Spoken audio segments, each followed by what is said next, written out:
Sixers win it! Wow! Oh man, Embiid just posterized Russell Westbrook. You love the Philadelphia Eagles? Let me get a hell yeah!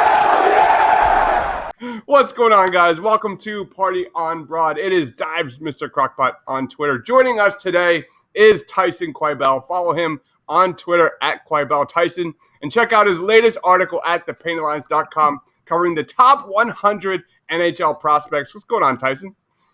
Not much. Just surviving a rainy day today. So lots of sitting around. Yeah, so you have the rain coming to us. So this is like beautiful out. It's 70 and sunny and gorgeous, but I think like it's supposed to rain for the next forever. Yep. All right, so on tap for today, we are talking Morgan Frost. We're going to recap 2019. We're going to talk about his strengths, what he needs to improve upon, and kind of project Morgan Frost moving forward into 2020. So let's start us off here, man. Morgan Frost was drafted in the first round, 27th overall in 2017. He was one of the picks acquired in that Brayden Schenn trade. He had a roller coaster season in 2019, 2020. He was an AHL All-Star and played really well, then was recalled for the Flyers in November 18th. He had a 16-game tryout before returning with the Phantoms. But when I think of Morgan Frost, I think of one of my favorite moments of the year, and that was when he had his first 2 goals in his first 2 games with the Flyers. After that, he kind of faded away. All right, Tyson, talk a little bit about Morgan Frost and the Flyers in 2019. Yeah, so I think it was a kind of unsurprising season for Morgan Frost. Part of that is, he's making a jump. He was playing in the OHL, and he just dominated that league his last 2 years before making the jump to pro. And so one of the difficult parts of that transition is you go from being the oldest top player on your team and in the league to then becoming the youngest in another league. And so he's had a decent season in the AHL, but it's still a little bit of a difficult transition. Your players are just faster. You have less time and space. And so he's a smart player. He's known for that. He has really good hockey sense, really good hands. And so he's at his best when he's kind of moving in and out, weaving in and out off the sideboards and in close around the net. And so he did that well at moments, but he just needed a little bit of a transition. So also, at least on his NHL games, a lot of his production came from usage. So and they were bumping him up lines and putting him in positions where he's playing with highly, highly skilled players like a Giroux occasionally or Couturier or any of those guys on the Flyers. His production was going up and he had more chances, but as guys came back from injury and things like that, they kind of bumped him down the lineup. And so for a young player like him in 2019, like he showed the flashes of brilliance that we've come to know from him, why he was a first-round pick. And it did actually show, again, the drafting genius of Ron Hextall, because at the time, it was actually kind of a surprise pick. Like, I remember most people were kind of like, when Brayden Schenn, especially Brayden Schenn getting traded, it was like huh? Like, you're going to trade him for that pick? Okay, and then so we're going to get the replacement prospect. Huh? You're going to rank a guy that some people have down in the 60s there in the first round? Like, it didn't seem great in a lot of people's minds, but thankfully, like a lot of guys at Ron Hextall, that'll be his legacy, is a lot of these younger prospects that some people, even including myself, are kind of like, I think you could have got him in the second round, ended up turning into a really good prospect. So 2019, he showed those flashes of brilliance. I think it was an expected transition year for him to professional hockey. Absolutely. Let's talk about Morgan Frost's strengths. 13 goals, 29 points, and 41 games with the Phantoms. I don't think you can say anymore. I think personally it was a very successful year for Morgan Frost. What are some of Morgan Frost's strengths? Yeah, so his hockey sense. So he just always knows what's going on around the ice. So actually his first projection when he was first drafted, a lot of people looked at him as what they would kind of say a two-way forward. So pretty aware defensively too. Actually, he seems to be a lot less aware defensively than I first thought when I first started keeping my eye out on him, because he's just shown this offensive skill set. So he's at best when the puck's on his stick. He loves to drive play. He loves to just take the puck in the offensive zone and set something up.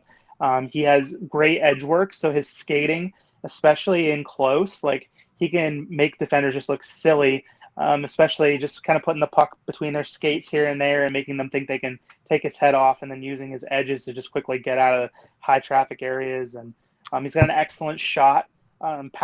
Power play, if he gets a chance on the power play, he loves to set up on the left side boards and use that to his advantage. I love watching him in that spot in the offensive zone on the left side board. So he is listed as a center. He may find himself as more of a winger on the Flyers, but just in general, that's his offensive skill set. And he isn't terrible defensively. He could use some improvement in that area for sure, especially at the pro level, but he's not a liability as far as I'm concerned.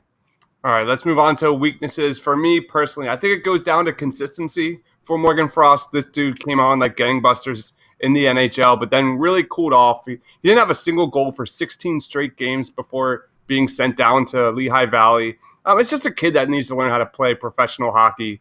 What are some areas Morgan Frost needs to work on moving forward, Tyson?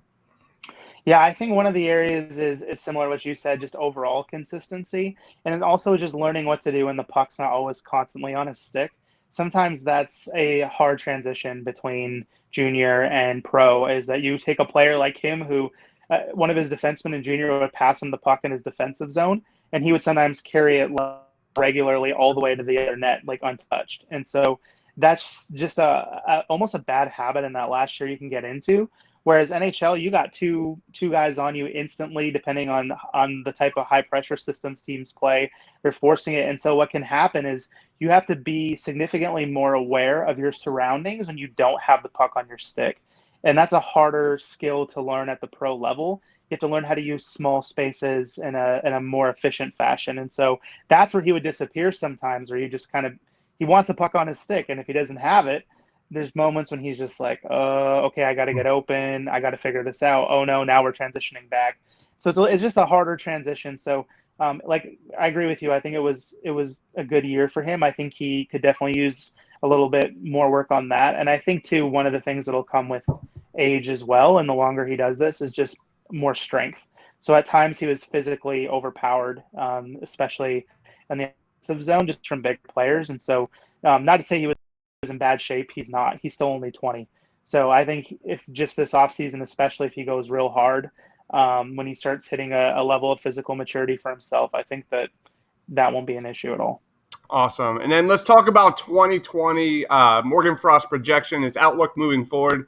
Personally, I see Morgan Frost as an elite offensive talent. He's had over 100 points in his first 2 years in the NHL. He showed real offensive flashes last year in the NHL. But for me, Morgan Frost, in order to reach his ceiling, he's got to show improvement as a two-way player. He needs to play on both ends of the ice in 2020, get better. Tyson, what do you want to see from Morgan Frost next season, and how good can this guy realistically become? Yeah, I think what I would love to see for him is just for him to work on those little areas like we talked about, just what it's like for him to play without the puck on his stick, just a heightened awareness of his surroundings when he doesn't have the puck on his stick in both zones. And I think I honestly envision him on the Flyers next year. I think he has shown he can play pro. And I think, too, they have some expiring contracts from bottom line guys. Depending on what they decide to do with Derek Grant, who they just acquired at the trade deadline, they could try to re-sign him. I think they liked him. Nate Thompson, unlikely to be re-signed. Pitlick, depending on how much he's asking for, unlikely to be re-signed. And so they could insert him easily into a top 9 role next year where I think he would thrive. And so I think that would be a huge step for him, is not to get sent back down. I think that would be a step back for him. But I think making the Flyers, and I see him as a top 6 forward, whether as a center or winger. I think that he could score 30 goals. He could also get 30, 40 assists, I think, depending on who he's playing with. So he's definitely a high-end talent, and I have him ranked as my number 1 prospect in the Flyers system, and I think he should be a Flyer next year, no question.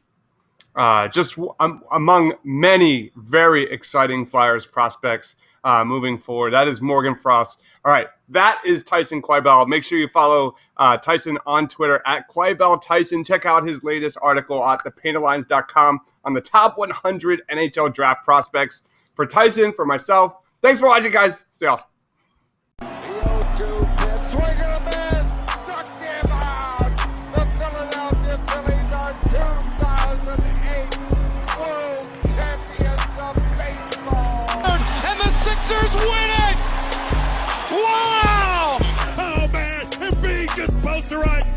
Westbrook